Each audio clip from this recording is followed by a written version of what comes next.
Guys, প্রথমে এই viral ভিডিওটি দেখুন, তারপরে দুষ্ট পোলাপানের ফানি কমেন্টস গুলো পড়া হবে। আপনার মেয়ে আমাদের তাকাচ্ছিল। ভালো তো দেখতে ভালো তো এই জন্য তুমি এত হ্যান্ডসাম এই জন্য তাকাচ্ছি তোমার দিকে। কি করো এই বলো তো এইবার। কি করবে যেটা করার করো। তুমি দেখতে ভালো লাগছে তাই। तो चलिए शुरू करते हैं। এমন মা প্রতিটা ঘরে ঘরে থাকুক, সবাই বলেন ঠিক কিনা। এমন শাশুড়ি তো খুঁজতেছি অনেকদিন যাবত।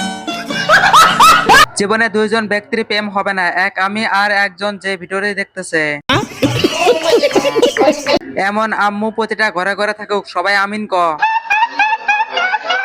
সরি, মেয়ের মা রাজি আছে। আমার মা হলে আমাকে জুতা দিয়ে মারতো। ঠিক বলেছো।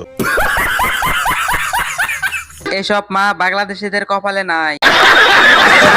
আজকাল এমন আন্টি পাওয়াই যায় না, এসব আন্টি বিলুপ্তির দিকে। প্রত্যেকটা গার্লফ্রেন্ডের মা যদি এমন হতো।